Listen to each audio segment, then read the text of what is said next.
Salute സോദരരെ. കഴിഞ്ഞ ആഴ്ച ഒരു സംഭവമുണ്ടായി. കുറച്ച് രസമാണ്, അതുകൊണ്ടാണ് നിങ്ങളുമായിട്ട് പങ്കുവയ്ക്കാമെന്ന് വിചാരിച്ചത്. ഞാൻ ഓഫീസിൽ ഒരു മീറ്റിങ്ങിൻ്റെ ഇടയിൽ ഇരിക്കുകയായിരുന്നു. കുറച്ച് പേര് എൻ്റെ മുന്നിലുണ്ടായിരുന്നു, പല കാര്യങ്ങൾ ചർച്ച ചെയ്യാൻ വന്നവരാണ്. ഒരാൾ എന്നെ ഫോണിൽ വിളിച്ചു.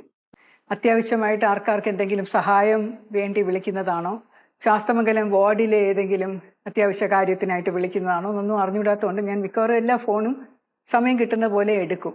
അപ്പോൾ എടുത്തപ്പോൾ അങ്ങേ തലയ്ക്കൽ നിന്ന് ഒരു പുരുഷ ശബ്ദം, കുറച്ച് കനത്ത ശബ്ദമാണ്. തനി തിരുവനന്തപുരം ഭാഷയാണ് സംസാരിക്കുന്നത്. മെമ്പറല്ലേ, മെമ്പറേ, നാളെ ഒരു മീറ്റിംഗ് ഉണ്ട്, കോൺഫറൻസ് ഹാളിൽ വെച്ച് വന്നേക്കണം കേട്ടോ എന്ന് പറഞ്ഞു. അപ്പോൾ ഞാൻ വിചാരിച്ചു തെറ്റി വിളിച്ചതായിരിക്കും. കാരണം 6 മാസമായിട്ട് ഞാൻ ശാസ്തമംഗലം വാർഡ് കൗൺസിലറാണ്. ഇപ്പോൾ ഒരു പഞ്ചായത്ത് മെമ്പറെയാണ് സാധാരണ എല്ലാവരും മെമ്പറെ എന്ന് വിളിക്കാറുള്ളത്. എല്ലാവരും മെമ്പർ തന്നെ. ഒരു കൗൺസിലർ എന്ന് പറഞ്ഞാൽ തിരുവനന്തപുരം മുനിസിപ്പൽ കോർപ്പറേഷൻ്റെ വാർഡ് മെമ്പർ എന്ന് വേണമെങ്കിൽ പറയാം. ഒരു MLA എന്ന് പറയുന്നത് മെമ്പർ ഓഫ് ലെജിസ്ലേറ്റീവ് അസംബ്ലി, അങ്ങനെ പറയാം, മെമ്പറാണ്. അതുപോലെ മെമ്പർ ഓഫ് പാർലമെന്റിനെയാണ് MP എന്ന് പറയുന്നത്. പക്ഷെ അവരെ ഒന്നും മെമ്പറെ എന്ന് വിളിക്കാറില്ല. MP വിളിച്ചിട്ട് മെമ്പറെ, നാളെ ഡൽഹി പാർലമെന്റിലെ മീറ്റിങ്ങുള്ളതിനെ കുറിച്ച് അറിയാവോ മെമ്പറെ എന്നൊന്നും ആരും MP ചോദിക്കില്ല. അതുപോലെ MLA വിളിച്ചിട്ട് മെമ്പറെ ഒരു പരിപാടിക്ക് വരാൻ പറ്റുമോ എന്ന് ചോദിക്കാനാണെന്ന് പറയില്ല. നിങ്ങൾ ആരാണ് വിളിക്കുന്നത്? തെറ്റിപ്പോയതാണോ എന്നറിയാൻ. ഞാൻ കോർപ്പറേഷൻ ഓഫീസിലെ OA ആണ്, മീറ്റിങ്ങിനെ കുറിച്ച് പറയാൻ വിളിച്ചതാ. ഞാൻ ആരാണെന്ന് അറിയാമോ? ശാസ്തമംഗലം 41 വാർഡ് മെമ്പറല്ലയോ എന്ന് ചോദിച്ചു വീണ്ടും. അപ്പോൾ ഞാൻ പറഞ്ഞു, ഞാൻ ശാസ്തമംഗലം വാർഡ് കൗൺസിലറാണ്, എൻ്റെ പേരറിയാവോ, ശ്രീലേഖയാണെന്ന് അറിയാവോ? അറിയാം എന്നയാൾ പറഞ്ഞു. എന്നാ എന്നെ മാഡം എന്ന് വിളിച്ചാൽ മതി കേട്ടോ. എനിക്ക് ഭയങ്കര വിഷമം തോന്നി മെമ്പറെ എന്ന് വിളിച്ച കേട്ടപ്പോൾ. ശരി മെമ്പറെ എന്ന് പറഞ്ഞ് ഫോണും വെച്ചു. അപ്പോൾ OA ആരാണെന്ന് ഞാൻ ആലോചിച്ചു. ഇനി ഓഫീസിലേക്ക് സീനിയർ ആയിട്ടുള്ള അക്കൗണ്ട്സ് ഓഫീസർ AO എന്നാണോ ഇനി പറഞ്ഞത് നോക്കിയപ്പോൾ ഞാൻ ഈ സംസാരിച്ചതൊക്കെ കേട്ടുകൊണ്ടിരിക്കുന്ന ആൾക്കാരുണ്ടായിരുന്നു. എൻ്റെ ഫോണിൻ്റെ ശബ്ദം കുറച്ച് ലൗഡായിട്ടാണ് ഞാൻ വെച്ചിരിക്കുന്നത്. അതിൻ്റെ കാരണം ഞാൻ പിന്നെ പറയാം. അവർ ചിരിക്കുന്നുണ്ടായിരുന്നു. അവർ പറഞ്ഞു, മാഡം വിളിച്ചത് ഒരു ഓഫീസ് അസിസ്റ്റൻ്റ് ആണ്, മിക്കവാറും ഹെൽത്ത് ഡിപ്പാർട്ട്മെൻറ്റിലേക്ക് ആയിരിക്കും, അവരാണല്ലോ ഈ മരമുറി സംഭവവുമായിട്ട് മീറ്റിംഗ് വിളിക്കാറുള്ളത് എന്ന് പറഞ്ഞു. അപ്പോൾ ഞാൻ പറഞ്ഞു, ഓഫീസ് അസിസ്റ്റൻ്റ് എന്ന് പറയുമ്പോൾ വളരെ താഴെ ഒരു റാങ്കാണ്. അപ്പോൾ താഴെ ഒരു റാങ്കിൽ ഒരാളെ വിളിച്ച് മെമ്പറെ എന്നൊക്കെ സംസാരിക്കുമ്പോൾ വളരെ മോശമായിട്ട് തോന്നുന്നു. കാരണം എന്നെ സംബന്ധിച്ചിടത്തോളം നമ്മൾ ഈ മലയാള സിനിമയൊക്കെ കണ്ട് വരുന്നത് കൊണ്ട് മെമ്പർ എന്ന് പറയുമ്പോൾ മനസ്സിൽ കൂടെ പോകുന്ന പഞ്ചായത്ത് മെമ്പർ മാത്രമാണ്, അല്ലെങ്കിൽ ഒരു കരയോഗം മെമ്പർ എന്നൊക്കെ പറയുന്ന മെമ്പറെയൊക്കെയാണ് പൊതുവെ എല്ലാവരും മെമ്പറെ എന്ന് വിളിക്കുന്നത്. ചില സിനിമകളിലൊക്കെ ഇല്ലേ, പഞ്ചവടിപ്പാലത്തിലെ ദുശാസനൻ കുറുപ്പോ ദുശാസനൻ പിള്ള എന്ന് മറ്റോ പറയുന്ന ഭരത് ഗോപി ചെയ്ത ഒരു ക്യാരക്ടർ, വളരെ അഴിമതിക്കാരനായിട്ടുള്ളൊരു പഞ്ചായത്ത് മെമ്പർ. സന്ദേശം സിനിമയിൽ ജഗതി ശ്രീകുമാറും ഇതുപോലെ ഒരു മെമ്പറിൻ്റെ റോളാണ് ചെയ്യുന്നത്. പേരെനിക്ക് ഓർമ്മ വരുന്നില്ല. പിന്നെ ഒരുപാട് വില്ലന്മാരായിട്ട് മെമ്പർമാരുണ്ട്. പഴയ സിനിമകളിലൊക്കെ പഞ്ചായത്ത് മെമ്പർമാരൊക്കെ ഗ്രാമത്തിൽ വളരെ വലിയ വില്ലന്മാരായിട്ടാണ് അവതരിപ്പിക്കുക. ഇപ്പം മെമ്പറേന്നൊരു വിളി വരുമ്പോൾ അത് തത്വത്തിൽ ശരിയാണെങ്കിൽ പോലും അത് കുറച്ച് പ്രയാസമായിട്ട് എനിക്ക് തോന്നി. ഇംഗ്ലീഷ് ഭാഷയിൽ മെമ്പറിന് വേറൊരർത്ഥമുണ്ട്, പുരുഷൻ്റെ അവയവം, അതിനെ മെമ്പർ എന്ന് പറയാറുണ്ട്. സാധാരണയായി ത്രിതല പഞ്ചായത്ത് ഇലക്ഷൻ നടന്നു കഴിഞ്ഞാൽ ഒരു മുനിസിപ്പൽ കോർപ്പറേഷൻ ജയിച്ചു വരുന്ന ആൾക്കാരെയൊക്കെ കൗൺസിലർമാരെന്നും വിളിക്കാറുണ്ട്. അല്ലെങ്കിൽ സീനിയർ റാങ്ക് അനുസരിച്ച് mayor, deputy mayor, standing committee chairman, ചെയർമാനെ എന്നൊക്കെ വിളിക്കുന്ന കേട്ടിട്ടുണ്ട്. തദ്ദേശ തിരഞ്ഞെടുപ്പ് കഴിഞ്ഞ് കോർപ്പറേഷനിലെ ഒരു കൗൺസിലർ ആയപ്പോൾ പലരും എന്നോട് ചോദിച്ചു, അതെന്ത് പറ്റി ഇങ്ങനെ ഒരു ഇലക്ഷനിൽ നിന്ന് ജയിക്കാൻ. ഞാൻ ഇതിനെക്കുറിച്ച് നേരത്തെയും വീഡിയോ ചെയ്തിട്ടുണ്ട്. കാരണം എല്ലാവർക്കും ഞെട്ടലായിരുന്നു. ഭാരതത്തിൽ നിന്നല്ല, ലോകത്ത് ഒരിടത്തും ഒരു റിട്ടയർഡ് DGP അല്ലെങ്കിൽ ഒരു റിട്ടയർഡ് ചീഫ് സെക്രട്ടറി ത്രിതല പഞ്ചായത്ത് ഇലക്ഷന് മത്സരിച്ചിട്ടുണ്ടെന്ന് എനിക്ക് തോന്നുന്നില്ല. ജയിച്ചു വന്നപ്പോൾ ഞാൻ കരുതിയത് എൻ്റെ രാഷ്ട്രീയ പ്രവേശനമാണല്ലോ, അപ്പോൾ ഏറ്റവും താഴെ തട്ടിൽ നിന്ന് പരിശീലനം തുടങ്ങുന്നത് പോലെയാണ് എനിക്ക് തോന്നിയത്. പക്ഷെ ഒരുപാട് ബുദ്ധിമുട്ടുകളുണ്ട്. ഞാൻ നിൽക്കുന്ന സമയത്ത് തന്നെ ഒരുപാട് എതിരഭിപ്രായം ഉണ്ടായിരുന്നു. വളരെയധികം പരിഹാസ്യവും പുച്ഛവും ഒക്കെ ആൾക്കാർ, ചില എതിർ രാഷ്ട്രീയ കക്ഷികൾ, പാർട്ടി നേതാക്കന്മാരൊക്കെ കാണിച്ചിട്ടുണ്ട്. ഇവർ ആണോ പോയി പട്ടി ചത്ത് കിടക്കുമ്പോൾ റോഡിൽ നിന്ന് കോരി എടുക്കാൻ പോകുന്നത്? വാർഡിൽ ആരെങ്കിലും മരിച്ചാൽ ഇവർ പോയി അയാളെ കുളിപ്പിക്കുമോ എന്നൊക്കെ ചോദിച്ച് കുറേ പോസ്റ്റുകളും പറച്ചിലുകളും ഒക്കെ കേൾക്കേണ്ടി വന്നു ഞാൻ. ഇത് രണ്ടും എനിക്ക് ചെയ്യാൻ കുഴപ്പമുള്ള കാര്യമല്ല. കാരണം നമ്മളൊരു പോലീസ് ഓഫീസറായിട്ട് 33.5 വർഷം ജോലി ചെയ്യുമ്പോൾ പല തരത്തിലുള്ള കാര്യങ്ങൾ ചെയ്യണം. ആഴ്ചകളോളം പഴക്കമുള്ള അജ്ഞാത മൃതശരീരം ഞാനും കൂടെ ചേർന്ന് തൊട്ട് പരിശോധിച്ചിട്ടുണ്ട്. ഗ്ലൗസൊക്കെ കിട്ടുന്ന മുറക്കിടും, അല്ലെങ്കിൽ പോലും നമ്മൾ പരിശോധിക്കണം. എത്രയോ പോസ്റ്റ്മോർട്ടം കണ്ടിട്ടുണ്ട്. എത്രയോ ശവശരീരങ്ങൾ ഇൻക്വസ്റ്റ് ചെയ്യുമ്പോൾ ഞാനും കൂടെ ചേർന്ന് നിന്ന് ചെയ്തിട്ടുണ്ട്.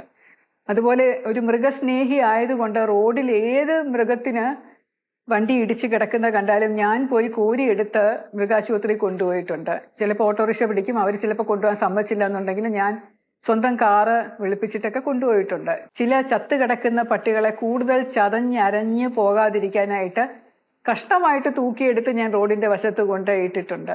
ചില പൂച്ചകളെ ചെയ്തിട്ടുണ്ട്. ഒരു പ്രാവിനെ ഒരു പ്രാവശ്യം രക്ഷിച്ചിട്ടുണ്ട്. വണ്ടി ഇടിച്ചതാണ്, ഞാൻ എടുത്ത് വശത്ത് കൊണ്ടുവച്ചു. അത് രക്ഷപ്പെട്ടോ ഇല്ലയോ എന്ന് എനിക്കറിയില്ല. പക്ഷെ ഇതുപോലെ പലതും ഞാൻ ചെയ്തിട്ടുണ്ട്. അതുകൊണ്ട് എനിക്ക് റോഡിൽ പട്ടി ചത്ത് കിടന്നാലോ പൂച്ച ചത്ത് കിടന്നാലോ എടുത്തു മാറ്റുന്നതിനോ ആരെങ്കിലും മരിച്ചു കഴിഞ്ഞാൽ പല പ്രാവശ്യം ഞാൻ എൻ്റെ ബന്ധുക്കളൊക്കെ മരിക്കുമ്പോഴും ഒക്കെ കുളിപ്പിക്കാനായിട്ട് കൂടെ നിന്നിട്ടുണ്ട്. ഞാൻ ഒറ്റയ്ക്ക് കുളിപ്പിച്ചിട്ടുമുണ്ട്. അപ്പം അങ്ങനെ ചെയ്യുന്നതിന് എനിക്ക് യാതൊരു മടിയുമില്ല. പക്ഷേ അതൊരു പുച്ഛ രീതിയിൽ പറയുമ്പോൾ, പരിഹാസ്യമായ രീതിയിൽ സംസാരിക്കുമ്പോൾ നമുക്ക് തോന്നും, ചേട്ടാ അത്ര മോശമാണോ ഒരു കൗൺസിലറിൻ്റെ ജോലി എന്ന്? ഇതൊക്കെയാണോ കൗൺസിലർ? ഇതൊക്കെ മാത്രം ചെയ്താൽ മതിയോ കൗൺസിലർ എന്ന്? ഞാൻ കണ്ടിടത്തോളം വെച്ച് എല്ലാ കൗൺസിലർമാർക്കും ഒരു ഇരുചക്ര വാഹനമുണ്ട്. ഒരു സ്കൂട്ടറോ ബൈക്കോ എന്തെങ്കിലുമൊക്കെ ഓടിച്ചാണ് പലരും പല സ്ഥലത്ത് പോകുന്നത്.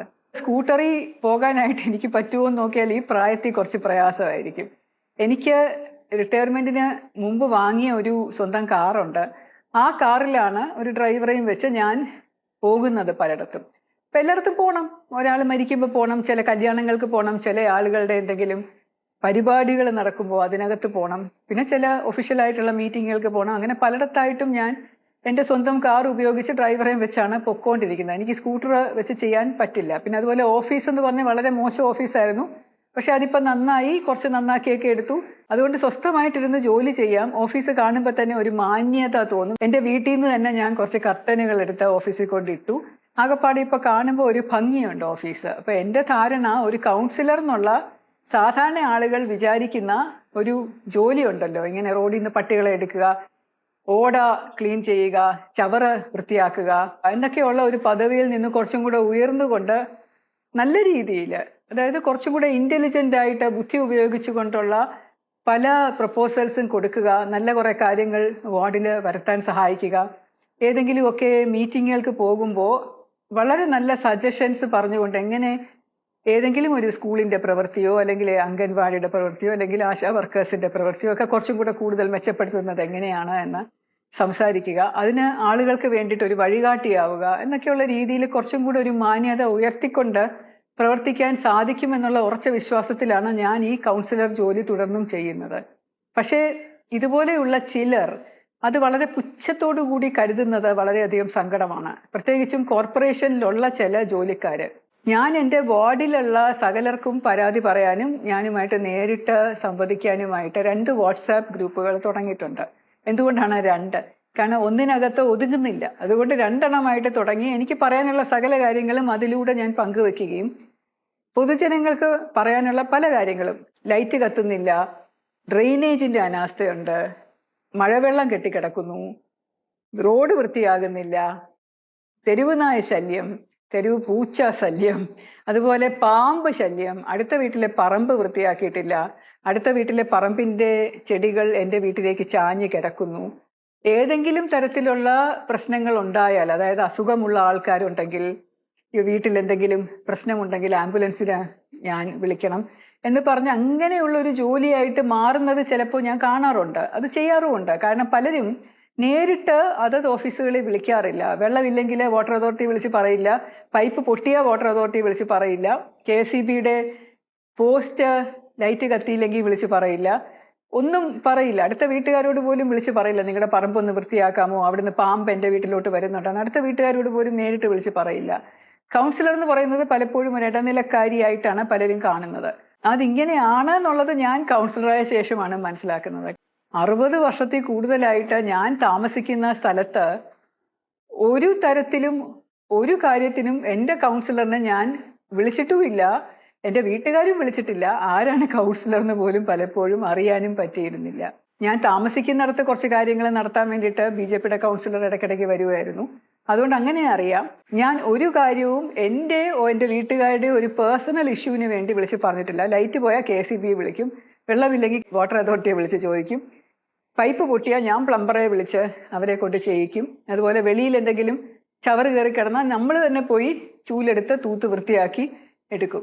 അപ്പം ഇതുപോലെയുള്ള ജോലി ഞാൻ തന്നെ ചെയ്തിരുന്നപ്പോൾ എനിക്കിപ്പോൾ മനസ്സിലായി ഇതൊന്നും ഞാൻ ചെയ്യേണ്ട കാര്യമില്ലായിരുന്നു. ഒരു കൗൺസിലർ ഉണ്ടല്ലോ, ആളെ അങ്ങ് ഏൽപ്പിച്ചാൽ മതിയായിരുന്നു എന്ന്. ഇതൊന്നും ചെയ്യുന്നതുകൊണ്ട് എനിക്ക് പ്രശ്നം ഉണ്ടായിട്ടല്ല, കഴിയുന്നത്ര ചെയ്യാറുണ്ട്. ചിലപ്പോൾ തെരുവ് നായ്ക്കളുടെ പ്രശ്നത്തിൽ മാത്രം ഇടയ്ക്കിടയ്ക്ക് ഞാൻ അപവാദം കേൾക്കുന്നത്. നമുക്കിത് വിളിച്ച് പറയാനേ പറ്റൂ. എനിക്ക് നേരിട്ട് പോയി തെരുവ് നായ്ക്കളെ പിടിക്കാൻ ഉള്ള സംവിധാനമില്ല. പണ്ട് എങ്ങനെയാണ് ഒരു തെരുവ് നായെ ദയാപൂർവം പിടിക്കുന്നത് എന്നുള്ള കാര്യം ഞാൻ ചെയ്തിട്ടുള്ളതാണ്. അതിന് സമയമെടുക്കും. തെരുവ് നായ്ക്കളെ അടുത്ത് ചെന്നിരുന്ന് ബിസ്ക്കറ്റ് കൊടുത്ത് 2-3 പ്രാവശ്യം അങ്ങനെ അവരുമായിട്ട് പരിചയം സ്ഥാപിച്ചെടുത്ത് അവർ നമ്മളുടെ അടുത്ത് വാലാട്ടിക്കൊണ്ട് വരുന്ന ഒരു സാഹചര്യത്തിൽ മാത്രമേ ബെൽറ്റ് ഇട്ട് കൊടുക്കാനോ അതിനെ കെട്ടി കൊണ്ടുപോകാനോ ഒക്കെ സാധിക്കുകയുള്ളൂ. അപ്പം അങ്ങനെയുള്ളൊരു സാഹചര്യമല്ല ഇവിടെ നടക്കുന്നത്. കോർപ്പറേഷനിൽ നിന്ന് തെരുവ് നായ്ക്കളെ പിടിച്ചുകൊണ്ട് പോയാൽ ജനം ഉദ്ദേശിക്കുന്നത് ഇമ്മീഡിയറ്റ് ആയിട്ട് നടക്കണം. എൻ്റെ വീടിന് മുമ്പിൽ 5 തെരുവ് നായ്ക്കളുണ്ട്. അതെൻ്റെ കുഞ്ഞിനെ കടിക്കാൻ വന്നു, അതുകൊണ്ട് ഇപ്പം പിടിച്ചുകൊണ്ട് പോകണം എന്ന് പറഞ്ഞു കഴിഞ്ഞാൽ നമുക്ക് വിളിച്ച് പറയാമെന്നല്ലാതെ അവർ വരുമ്പോൾ ചിലപ്പോൾ ആ നായ്ക്കളെ കണ്ടു എന്ന് വരില്ല. അവർ ചിലപ്പോൾ എവിടെയെങ്കിലും കയറി ഒളിച്ചിരിപ്പുണ്ടാവും. പിടിക്കുന്നത് മുഴുവനും പാവം നായ്ക്കളെയാണെന്നും എനിക്ക് തോന്നിയിട്ടുണ്ട്. പക്ഷെ ഇപ്പം പല നായ്ക്കളും പിടിച്ചുകൊണ്ട് പോയത് മരണപ്പെട്ടിട്ടുണ്ട് എന്നും ഞാൻ മനസ്സിലാക്കുന്നുണ്ട്. കാരണം ഷെൽട്ടർ സംവിധാനം കാര്യക്ഷമമായിട്ട് ഇതുവരെ ഉണ്ടാക്കാൻ സാധിച്ചിട്ടില്ല.